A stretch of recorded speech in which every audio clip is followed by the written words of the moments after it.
Mendel's या Mendelian genetics. Mendel एक साइंसदान का नाम है और वो बेसिकली एक फादरी था, प्रीस्ट, ठीक है, जो क्रिश्चियन रिलीजन में आते हैं। उसने वो एक प्रीस्ट के साथ साथ वो रिसर्च भी कर रहा था एक अपने एक छोटे से बागीचे में, और वहाँ पर वो जिस प्लांट के ऊपर काम कर रहा था वो मटर का प्लांट था, पी था। 1822 और 1884 यहाँ तक ये उसका लाइफ था। इतने शॉर्ट दौराने में उसने बहुत कमाल दिखाया, उसने बहुत बड़ी डिस्कवरी की। अनफॉर्चुनेटली उसने जो डिस्कवर किया, जब वो ये जिंदा थे, लोग उस पर यकीन नहीं करते थे। काबिल था, मेहनती था, लोग यकीन नहीं करते थे। इसकी डेथ हुई। इसकी डेथ के 16 ईयर्स के बाद, 16 साल के बाद साइंसदानों को पता चला कि यार ये तो मेंडल तो सही कह रहा था। तो इसीलिए फिर इसको फादर ऑफ जेनेटिक्स का नाम भी दिया कि ये जेनेटिक्स में इसका एक नाम आ गया साइंसदान का। इसने जो मटर के प्लांट पे काम किया, उस मटर के पौधे का नाम है पाइसम सटिवम। हर प्लांट का अपना एक साइंसी नाम भी होता है, जिसके 2 हिस्से होते हैं, जीनस एंड स्पीशीज। उसने 2 लॉज बना लिए जो कि हम इस चैप्टर में पढ़ेंगे। 2 लॉज बाद में पढ़ेंगे, आज नहीं। एक लॉ का नाम है लॉ ऑफ सेग्रीगेशन, दूसरे लॉ का नाम है लॉ ऑफ इंडिपेंडेंट असॉर्टमेंट। ये 2 लॉज उसने बना लिए। अब उसने मटर के पौधे पे काम क्यों किया? और भी बहुत सारे पौधे अवेलेबल थे, लेकिन इसने इस पौधे पे काम किया। इसकी वजह यह है कि मटर के पौधे में दरअसल वो क्या है, वो हार्माफ्रोडाइट है। हार्माफ्रोडाइट का मतलब ये है ऐसा पौधा जिसमें दोनों सेक्स मौजूद हों, बोथ सेक्सेस जो है ना उसके अंदर मौजूद हों, यानी मेल पार्ट भी मौजूद है, फीमेल पार्ट भी मौजूद है। अगर आप देखिए फूल के अंदर, अगर ये एक फूल है तो इस फूल के अंदर आपको मेल पार्ट भी मिलेगा। क्या नाम है मेल पार्ट का? स्टेमन। और इसमें आपको फीमेल पार्ट भी मिलेगा। क्या नाम है इसका? कार्पेल। तो फूल के अंदर मेल फीमेल पार्ट दोनों मौजूद है, इसीलिए ऐसे फूल को क्या कहते हैं, ऐसे प्लांट को हार्माफ्रोडाइट इसको कहते हैं, हार्माफ्रोडाइट। राइट, ये पहली बात है। दूसरी बात ये है कि मटर का पौधा नेचुरली सेल्फ फर्टिलाइजेशन करते हैं। सेल्फ फर्टिलाइज क्या मतलब है सेल्फ फर्टिलाइज का? कि ये जो फूल है, इसके जो स्टेमन है, इससे पोलन ग्रेन गिर जाएंगे कहां पर? कार्पेल पे। This is called as self pollination. जब स्टेमन से क्या है, पोलन गिर जाए किसके ऊपर? कार्पेल के अंदर आ जाए, स्टिग्मा के ऊपर आ जाए, सो इसको क्या कहते हैं? Self fertilization, pollination. ठीक है। अब ये तो इसमें होता है, कुदरती तौर पर प्लांट के अंदर इस तरह होता है, लेकिन हम इसको चेंज कर सकते हैं। हम इसको किस तरह चेंज कर सकते हैं? सर्जरी करके ये जो स्टेमन है इसको काट देंगे तो ये प्लांट क्या हो जाएगा, ये फूल क्या हो जाएगा? ये अब हार्माफ्रोडाइट नहीं रहा, इसके अंदर कौन सा है? फीमेल पार्ट है। राइट। और इधर एक दूसरा फ्लावर है, उसके पास फिर क्या है? स्टेमन है। हम इस यहां से स्टेमन को उठा के, खुद अपने हाथ से उठा के यहां इस कार्पेल पे रख सकते हैं। सो अब ये क्या हुआ? क्रॉस पोलिनेशन होगी या क्रॉस फर्टिलाइजेशन हो गया।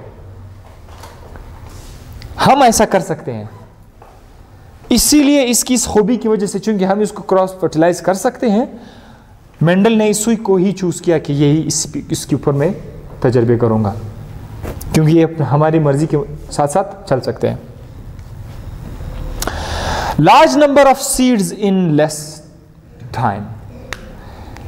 ये जो प्लांट है इसका जो जनरेशन टाइम है वो बहुत थोड़ा सा है।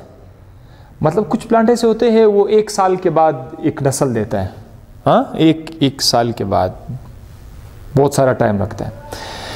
इस प्लांट का ये एक ज़बरदस्त पॉइंट है कि ये लेस टाइम है, कम टाइम में बच्चे देते थे, कम टाइम में बच्चे देते और बहुत सारे बच्चे देते। बहुत सारे बच्चे देना मतलब यहाँ पर मैं सीड्स से ही शो करूँगा कि जब कोई प्लांट बीज देगा तो बीज उसके बच्चे हैं, राइट।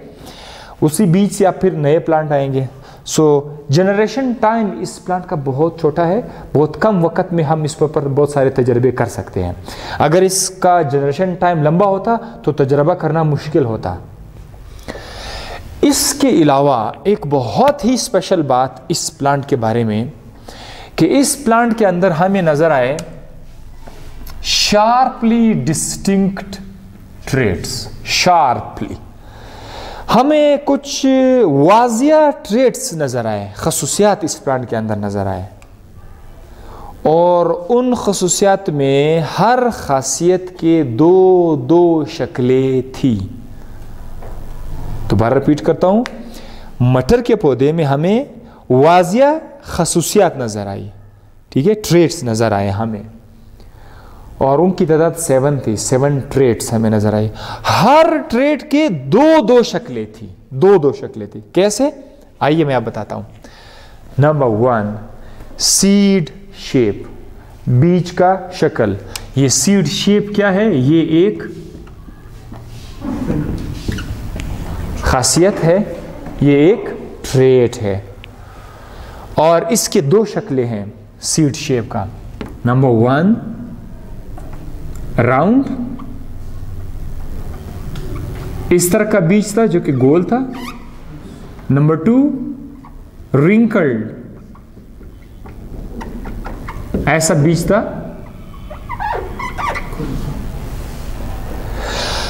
तो सीड शेप एक ट्रेट है, उसकी कितनी मुतबादिल शक्लें हैं? 2। और ये राउंड रिंकल्ड से बहुत अच्छी तरीके से क्लियरली डिफरेंट है। Round is very different from the wrinkled. अच्छा, इसी तरह सीड कलर भी है, बीज का कलर, वो भी एक ट्रेट है। इसके भी 2 मुतबादिल शक्लें थे। एक है राउंड, कलर जो है वो किस में आएगा? रेड एंड येलो में आएगा। रेड और येलो या green and yellow, sorry, green and दूसरा कौन सा है? येलो। बाज मटर के पौधों में बीज ग्रीन होता है, तो बाज मटर के पौधों में बीज येलो हो, राइट। इसी तरह प्लांट हाइट, कुछ मटर के पौधे टॉल थे, लंबे थे, और कुछ जो थे वो शॉर्ट थे।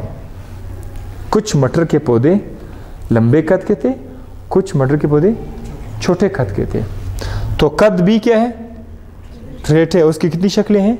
2 शक्लें हैं। इसी तरह फूल का जो पोजीशन है, फूल का जो जगह है प्लांट के ऊपर, बाज में वो एक्सियल है, ठीक है, साइड पर होगा, बाज में टर्मिनल है, लास्ट में है। तो ये फूल का पोजीशन है, एक्सियल, टर्मिनल, साइड पे या लास्ट में। पोट कलर, पोट क्या है? मटर आपने खाया होगा, उसका जो छिलका है जिसके अंदर मटर के दाने होते हैं, उस छिलके को कहते हैं पोट कहते हैं। पोट का कलर भी है, बाज मटर के पोट का कलर ग्रीन है तो बाज का येलो था। इसी तरह पोट का भी शेप भी है, शेप। कुछ पोट इस तरह से इन्फ्लेटेड है जिसमें कोई झरिया नहीं है, और कुछ जो है वो पिंच्ड है, इस तरह के शेप के हैं जिसमें उभार बने हुए हैं। ये बिल्कुल फ्लैट है, इन्फ्लेटेड है, और इसमें थोड़े बहुत लाइंस आपको नजर आएंगी, तो this is called as pinched. अच्छा, उसके बाद लास्ट में फ्लावर कलर है, फूल का रंग है। बाज मटर के पौधों में फूल का रंग पर्पल है, तो बाज में वाइट है। ये कितने ट्रेट आ गए? 7 ट्रेट आए। मेंडल ने इन 7 ट्रेड्स को क्या नाम दिया? 7 कंट्रास्टिंग पेयर्स ऑफ ट्रेड्स। क्या नाम दिया? 7 कंट्रास्टिंग पेयर्स ऑफ ट्रेड्स या एंटागोनिस्टिक पेयर्स ऑफ ट्रेड्स। इसको आप एक और नाम भी दे सकते हैं, contrasting, you can also call it contrasting pairs of traits. Contrast किसे कहते हैं? Difference, right? क्योंकि हर जोड़ा एक दूसरे से डिफरेंस शो कर, इसीलिए इसको बोलते हैं कंट्रास्टिंग पेयर ऑफ ट्रेड। सो मटर के पौधे में ये जो बातें शामिल थी, 7 कंट्रास्टिंग पेयर्स, इसकी वजह से भी मेंडल को मटर का पौधा बहुत पसंद आया कि यार ये जो है इस पे मैं काफ़ी काम कर सकता हूँ। और फिर उसने क्या किया हम आपको आगे बताएंगे। अब एक और टॉपिक है, what is true breeding variety. True breeding variety का मतलब है एक ऐसा प्लांट, ये प्लांट की तरफ इशारा है, सही?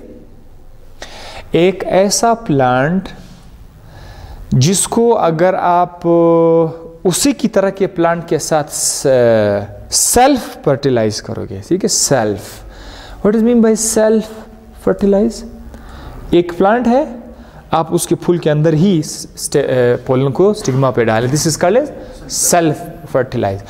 अगर किसी प्लांट को हम सेल्फ फर्टिलाइज करें तो उसके पास तो बच्चे तो आ जाएंगे, लाजमी आएंगे, फर्टिलाइजेशन के बाद तो बच्चे आएंगे।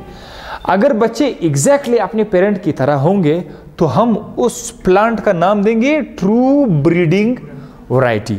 लेट्स सपोज एक टाल प्लांट है, ये निशान जो है ये मेल की तरफ इशारा है। ऐसे निशान को क्या शो करते हैं? मेल। और इस तरह को निशान को क्या बोलते हैं? फीमेल। फूल के अंदर मेल फीमेल पार्ट दोनों होते हैं ना, तो अगर फूल के मेल पार्ट से और फूल के फीमेल पार्ट को आपस में फर्टिलाइज करें, बच्चे तो आएंगे, सारे के सारे बच्चे अगर टॉल आए तो हम कहेंगे कि ये जो प्लांट है, ये प्लांट क्या है? ट्रू ब्रीडिंग प्लांट है। सेल्फ फर्टिलाइज का मतलब क्या है कि आपने टाल प्लांट को टाल ही के साथ आपने क्रॉस किया। इधर हम लोग एक लफ्ज यूज करते हैं, क्रॉस। जब आप एक प्लांट को दूसरे प्लांट के साथ क्रॉस करते हैं तो उसके बाद जो बच्चे आएंगे उसको क्या कहेंगे? Of spring. और जिन प्लांट्स को आप आपस में क्रॉस कर रहे हैं उसको कहते हैं पेरेंट्स। सो अगर टाल टाल क्रॉस होने से तमाम के तमाम बच्चे टॉल आ रहे हैं, अपने पेरेंट्स की तरह है, तो ऐसे बच्चों को ऐसे प्लांट्स को हम क्या नाम देंगे? True breeding variety. अगर टाल टाल को क्रॉस करने के बाद सारे के सारे बच्चे टाल नहीं आ जाते तो हम कहते कि ये ट्रू ब्रीडिंग नहीं है, राइट? सो फिलहाल चूंकि बच्चे सारे के सारे टॉल है तो हम कहेंगे कि ये क्या है? ये ट्रू ब्रीडिंग है। इसी तरह आप लोग छोटे कद का दरख्त भी ला सकते हैं, प्लांट ला सकते हैं। छोटे कद का जो प्लांट है उसमें क्या होगा? शॉर्ट मेल है, राइट? उसको क्रॉस करते हैं किसके साथ? शॉर्ट फीमेल प्लांट के साथ क्रॉस करते हैं। हमने देखा कि इनके बच्चे जो है ना, सारे के सारे बच्चे क्या है? शॉर्ट, ऑल, तमाम के तमाम बच्चे शॉर्ट कद के प्लांट आए। तो फिर हम कहें कि ये जो शॉर्ट प्लांट है ये ट्रू ब्रीडिंग प्लांट है, सही है? सो ट्रू ब्रीडिंग मीन्स कि अगर कोई प्लांट को सेल्फ फर्टिलाइज किया जाए और उसके बाद उसके बच्चे आ जाए, सारे के सारे बच्चे अपने पेरेंट की तरह थे, तो हम उन पेरेंट को क्या नाम देंगे?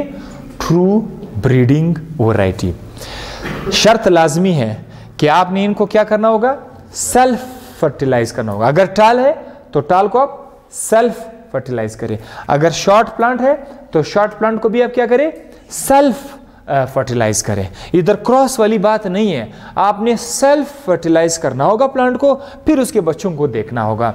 अगर सारे के सारे बच्चे अपने पेरेंट की तरह थे तो वो प्लांट क्या नाम होगा, ट्रू ब्रीडिंग होगा। और अगर बच्चे अपने पेरेंट की तरह नहीं थे, ये मतलब क्या, कुछ टॉल बच्चे हैं, कुछ शॉर्ट बच्चे आ रहे हैं, तमाम के तमाम तो अपने पेरेंट की तरह नहीं हुए, तो उस केस में आप इन पे शक करेंगे कि ये ट्रू ब्रीडिंग नहीं है, राइट। अच्छा, ट्रू ब्रीडिंग के बाद हम आ जाते हैं क्रॉस फर्टिलाइजेशन की तरफ, ठीक है। क्रॉस, ये तो अभी बात चल रही थी किसी का, सेल्फ फर्टिलाइजेशन का, जिसमें आप सिर्फ ये पता लगा रहे थे कि क्या वो ट्रू ब्रीडिंग है या नहीं है। मेंडल ने साथ के साथ ट्रेड्स को ट्राई किया उसने, राइट। सबको उन्होंने सेल्फ फर्टिलाइज किया और उसको रिजल्ट मिल गए, कुछ खास चेंजेस नज़र नहीं आई, बस वही जो आपको यहाँ पे नज़र आ रहा है। अब उसने क्या किया, मेंडल ने अब थोड़ी सी चेंज लाई अपने एक्सपेरिमेंट में। सेल्फ फर्टिलाइजेशन बोरिंग लगा तो उसने क्या किया, उसने क्रॉस फर्टिलाइज किया। क्रॉस फर्टिलाइज में उसने कुछ ऐसा किया कि मैं अब ये थोड़ा सा मिटाने जा रहा हूँ, right.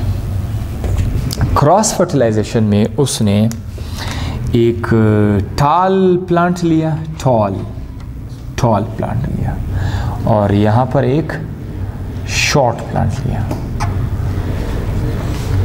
Tall plant self fertilise हो सकता है, टॉल को शॉर्ट से क्रॉस करने के लिए क्रॉस फर्टिलाइज करना पड़ेगा, ठीक है। शॉर्ट प्लांट, शॉर्ट कद वाला प्लांट कहीं और है, लंबे कद वाला प्लांट कहीं और है। आपने करना क्या है, दोनों के पास फूल है, समझ आ रही। शॉर्ट प्लांट को आप फीमेल बनाएंगे, राइट। ये देखो शुरू में उसने क्या किया, फीमेल, और ये जो टॉल था ये कौन सा था, ये मेल प्लांट था। अब जाहिर है क्रॉस फर्टिलाइज करेगा, किस तरह करेगा क्रॉस फर्टिलाइज, हाउ, खुद ब खुद टॉल वाला प्लांट अपना पोलन भेज देगा शॉर्ट की तरफ। मैंने पहले भी बताया था कि हम मटर के पौधे को सर्जरी करके उसको फीमेल बना सकते हैं। ये जो शॉर्ट कद वाला मटर का पौधा है, इसके फूल के अंदर नर और मादा पार्ट दोनों हैं।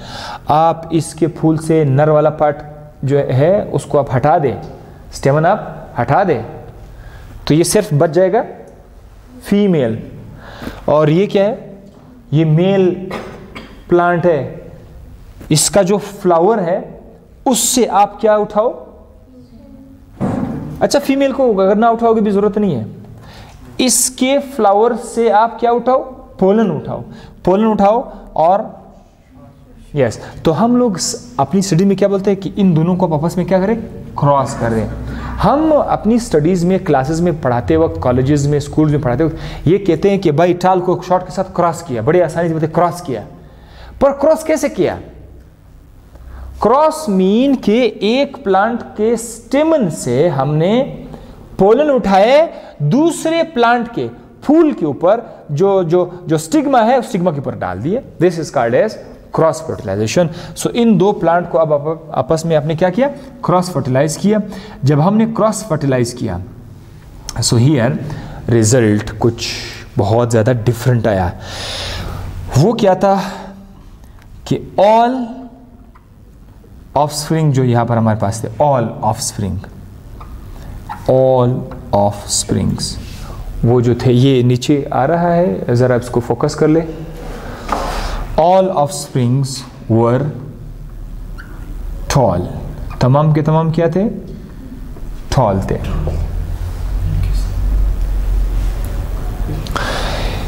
एक पेरेंट लंबे कद का है, दूसरा पेरेंट छोटे कद का है। इन दोनों से हमें बच्चे आए, सारे के सारे बच्चे क्या है, टॉल कद वाले बच्चे हैं।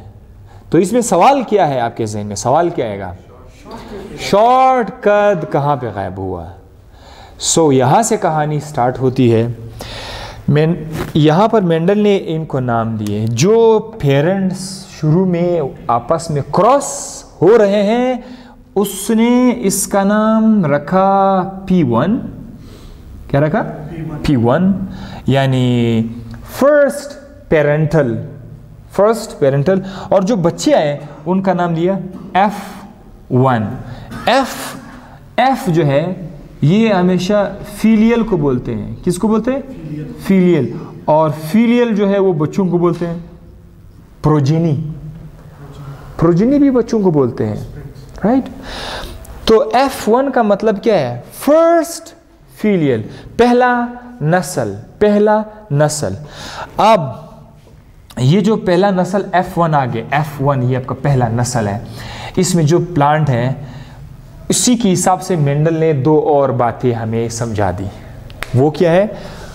Dominant trait and recessive trait. वो खासियत जो F1 में नजर आया उसको डोमिनेंट ट्रेट का नाम देंगे, और जो F1 में छुप गया, नजर नहीं आया, उसका नाम है रिसेसिव ट्रेट। आपने यहां पर कितने खासियतें स्टडी की? टॉल कद और शॉर्ट कद। टॉल एक ट्रेट है, शॉर्ट दूसरा ट्रेट है। दो आपने देखे ना। तो F1 में आपको क्या नजर आया? टॉल नजर आया। टॉल आपका डोमिनेंट ट्रेट है। कौन छुप गया?